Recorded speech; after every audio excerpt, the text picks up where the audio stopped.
Hey there, and thanks again for listening to another episode of The Impulsive Thinker. I am Andre, and I just want to let you know that this episode is sponsored by CADAC, the Center of ADHD Awareness Canada.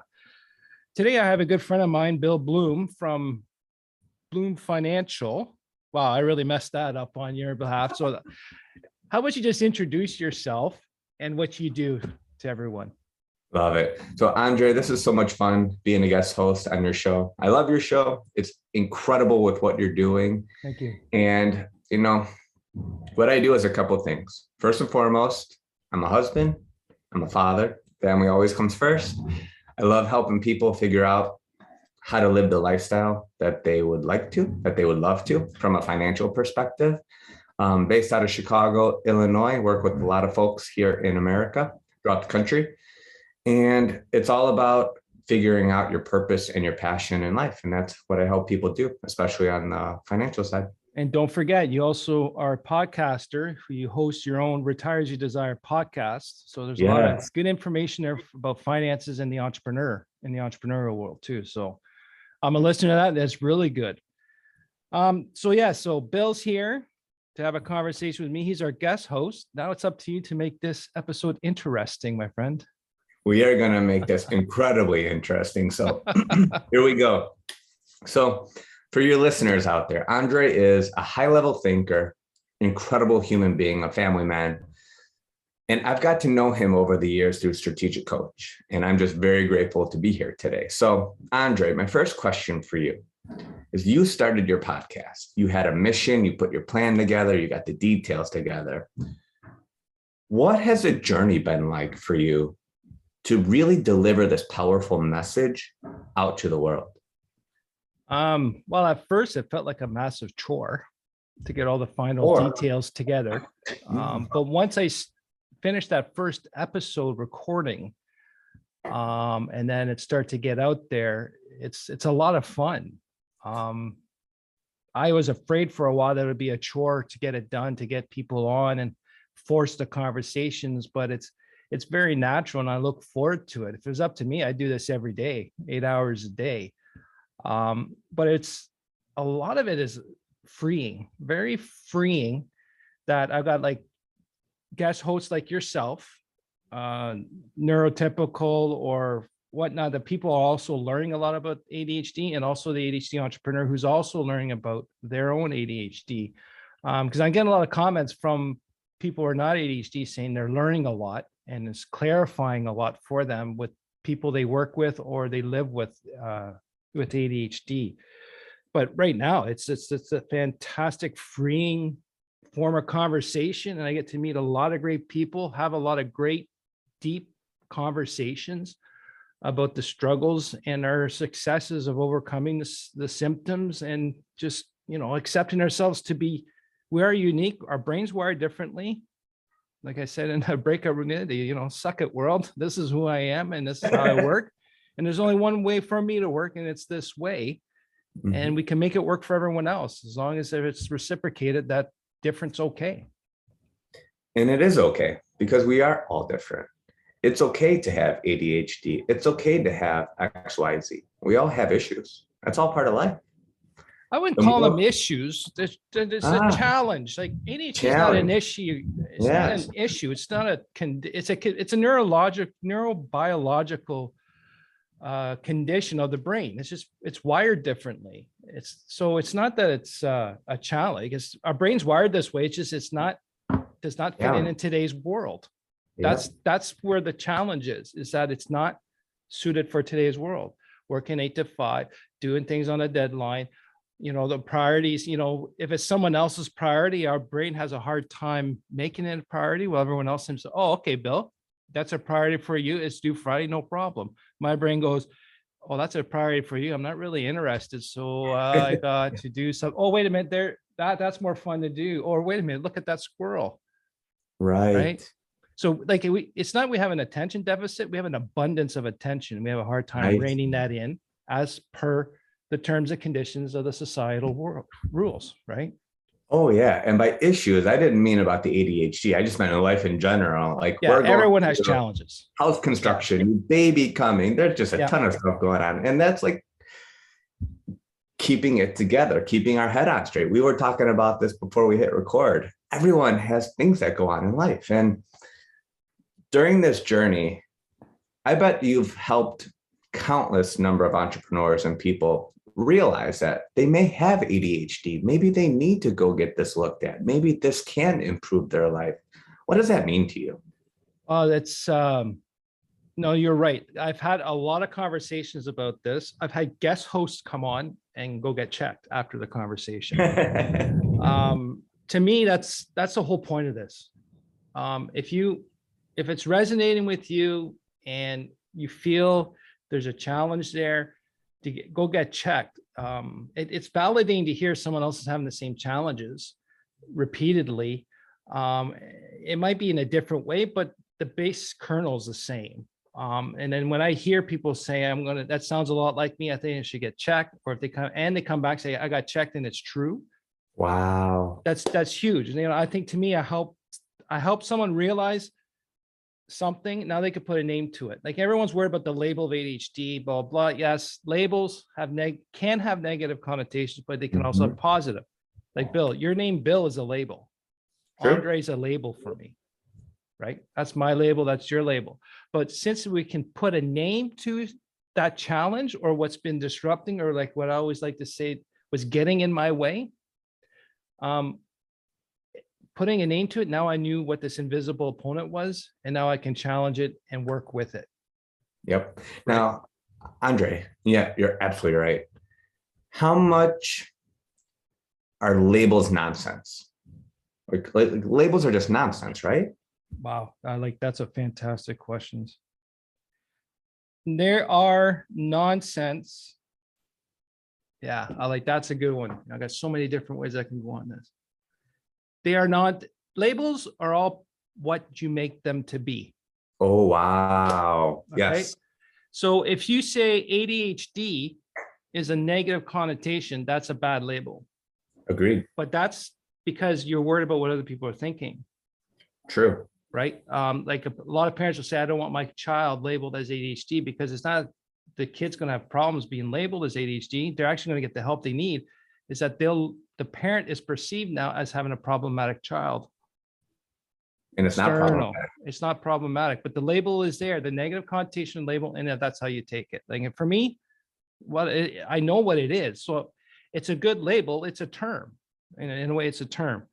But labels are nonsense in the way is how you take them. They can be freeing or they could be nonsense. But I think you got to look at the label internally. What does it mean to you? Not what it means to other people. Like I'll say it again, ADHD is one of the few, if not the only mental health disorder, and I'm using the term disorder because that's what they use in the psychology world, that is diagnosed because it interrupts other people. It disrupts other people. Depression, I'm being disrupted. It's affecting me, not necessarily a direct effect to other people. Same thing with anxiety. But ADHD, I'm a bother to you, Bill, because I can't sit still. I can't focus on my stuff, and I can't keep a conversation, or I just don't pay attention to conversation, right? It's always based, or you're disrupting the classroom, you're disrupting the workplace. It's external. So labels are whatever you make it be, make them to be. Love that answer, Andre. Love that. And you're right. I agree with you, because other people's perceptions of us are none of our business. We have no control. We have no control, exactly. And we focus so much of our life and our energy, and we don't have unlimited energy, but we focus so much of our energy on what other people think of us. And when you eliminate that, especially if you have anxiety, ADHD, depression, whatever that may be, it helps simplify your life and bring it back to your core center. So how have you been able to do that? And how can you give advice to other people who are listening right now, to your excellent and incredible listeners? How can they bring that back to their own center and their own core? Well, for the listener, at the time of recording, I was diagnosed about 4 years ago with severe ADHD. And my whole life, it's been a challenge of keeping up in comparison to other people, how they measure, how how society measures success, or how you're supposed to have social interactions. right? That was someone else's measuring stick. So I was always measuring myself with someone else's measuring stick that didn't suit my brain and my methods. My unique ability is completely unique and it's completely different than the norm. So now what I did is I figured out and using my own measuring stick, right? Right. I want to get a certain place. I do things in a unique way. So I'm successful as long as I'm doing what I do best, not what other people expect you to do or what all the books are telling you to do. Like in the neurotypical world, for the majority of the people, it works well. It's a great stick to measure. But for me, I can't sit still. So when I'm in CSA technical committees, I'll get up and walk around. Because if I try to sit still, I get fidgety and then my impulsivity mouth starts running off and I disrupt the meeting. But if I can just get up and walk around without disrupting people, I can still pay attention. It might be a visual disturbance to some, but in the end, I'm working with my symptoms because I know what could happen externally. So I make it work. Yeah. Some people tell me I'm disruptive, you're rude, you shouldn't do that, it's disrespectful. But I think the worst case scenario is this is a way better solution than what the alternative. Exactly. And you've been able to create your own systems and your own notebooks and your own scheduling, and you've customized your own life. I've customized it to my unique ADHD. Yeah. Yes. Right. Yes. The way I do things, it won't work for other ADHDers. Some of it might, but not the whole system. So that's why I'm creating my program with tactical breakthroughs so that we can derive unique solutions to your unique ability and your unique ADHD. Why is it so important for people to focus on themselves and the 2 to 3 things that they are good at? Well, when you're a kid, I don't know if you remember it. I kind of do, but I'm seeing it in my own kids right now. If you just let them solve the problem on their own and let them do it their way, they discover and solve problems their own way and quicker, and they feel better about it. True. And by watching them, I don't do it the way they did it. That's not how I would have tackled it. That's not how my oldest would have done it compared to my youngest or my wife or anyone else. So everyone's got their own way of working and they got their own unique skill sets and interests. True. So like right now, I got my oldest daughter. She wants to be a marine biologist. She's been talking about that since she was 5, right? Is she going to do it? I don't know. Right now, I don't care. Right now, I just want to support her interest. So we buy her textbooks. She hates reading because I think she's got an eye condition. But a textbook about sharks, she sit down for hours and read it. Love right. that. And then we went to the aquarium over Christmas and we got a whole lecture on all the animals that were there. Right. My youngest is really into art. Let her sketch. We just buy her sketchbooks. Let her explore and identify how they work well. One's more visual than the other. So I found when I was forcing myself not to work in my strengths and the way I do things, I got into more trouble, caused more friction, more frustration, and more project delays from one. Wow. So, and then at the same time, I'm using it as a delegation tool, right? I'm really good at learning, figuring it out, solving the problem, but to get to the minor details for the final product, to get delivered drawings, reports, it takes me forever and I don't like doing it. Yeah, it's a nightmare. That's not part of your unique ability. No, I'm good at it. I'm fantastic. That's what I'm known for, but it's not my unique ability. I don't enjoy it. There's no passion. Oh yeah. Our 2.5-year-old, when he's going through, Mommy, Daddy, help me. I'm like saying to my wife, no, let's just let him figure it out. 20 seconds later, 30 seconds later, he has it. They need to learn these things, and we all do throughout life. Doesn't matter what age you are. So going into that even deeper right now, how can you free yourself up? And how have you freed yourself up, Andre, when you allow other people to do the things to help you and to take that ego thing away? We all have it, but when you free yourself up to be in your unique ability, we're talking strategic coach talk here. Yeah. But to dovetail that into the ADHD world, when you allow yourself, like your new program, I can't wait to see that, by the way. Yeah. You're going to help so many people. So why is that so important? What's important? The thing that's important, Andre, is freeing yourself up. Oh, freeing myself. Sorry. Yeah, my mind went out somewhere else there in the middle of that. Sorry. Yeah, you said something about ego. Yep. For some, yes, it's ego. full ego. Or maybe it's still related to ego, but for me, it was a bad habit I had to break, because it became such ingrained in my personality. In a way, it's kind of ego related, but not full ego like most people think is egotistical. Like, I got to do this so I can be smart and appear to be smart. Me never was. It was just a bad habit of continually doing it. Right. I've started my own companies.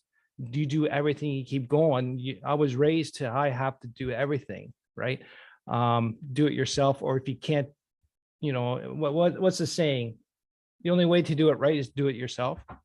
Which is nonsense. But at the same time, when you don't work, since I didn't understand how my ADHD worked and how that intermingled with people and other teams, I ended up just doing it on myself anyways, because it wasn't working.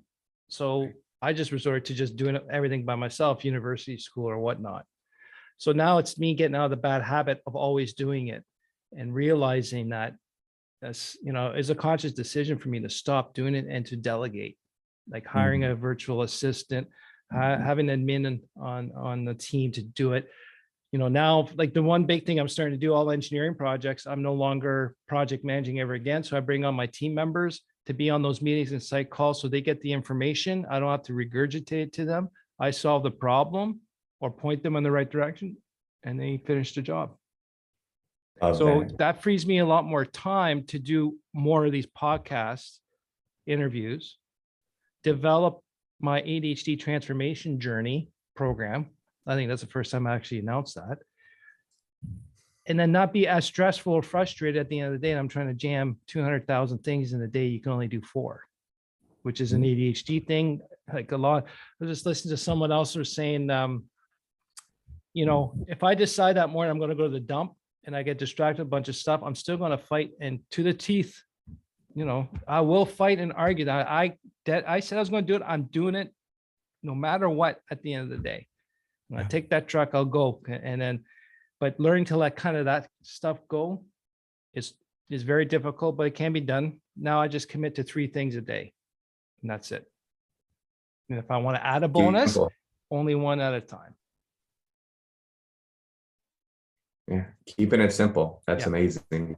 Great advice, by the way. I mean, that's true for anyone. Yeah. Keep it simple. Now, Andre, I want to talk to you about motivation. Have there been times in your life where people told you that you cannot do things because you have ADHD? And how have you used that as motivation, or have you used it as motivation to create your companies, create your abundant lifestyle? Well, for me, I've never been told I can't do it because I have ADHD. I only discovered that 4 years ago. In the past, I know a lot of people have been told that when they were young. You can't do it because you have ADHD or you can't be successful. But I've always been told I can't do certain things because my ideas are a little bit out there or my goals are too big. That was a big one. There's no way you can do this. That's how Your goals are too big. Yeah. Oh. That can never be done. Like the one thing I always, I want to start an engineering company that's only in niche markets. And I got a lot of my buddies who are in engineering companies and they're saying it can't be done. You can't have a successful company with a team on such a tight niche market. So I said, okay, fine, I'll start. So I did. And a lot of the stuff I got into my engineering companies is because I was told it can't be done. Wow. Right? It can't be Powerful. done. So, I'm kind of known as solving the problem. If more than 2 or more engineers says it can't be done, call me. We'll sort it out. I deal differently. And then the way my brain works and where it comes up with solutions is not linear. And that throws off a lot of people. Mm-hmm. Right? Like we're talking about having, Bill, your next child's coming in March. And then all of a sudden I come up and I figure out the solution to the whole structural issue we we're talking about 2 days ago, right? Stuff like that, boom. And then just staring at, this really frustrates people, is when they've been staring at a problem for days, weeks, months, and I come in there and then 2 minutes later says, oh, it's right here. This is what you need to do. This is our challenge. We got to solve. That throws people off. Oh yeah, that's your brilliance. Yeah. So yeah, the way our brain works is completely different and it throws people off. Yeah. That's okay. Yeah. And that's okay. And that's part of the journey, understanding that that's okay. And you have incredible abilities. And it's okay to go out and share that with the world. Well, and that's the important thing is, like you said, it's okay.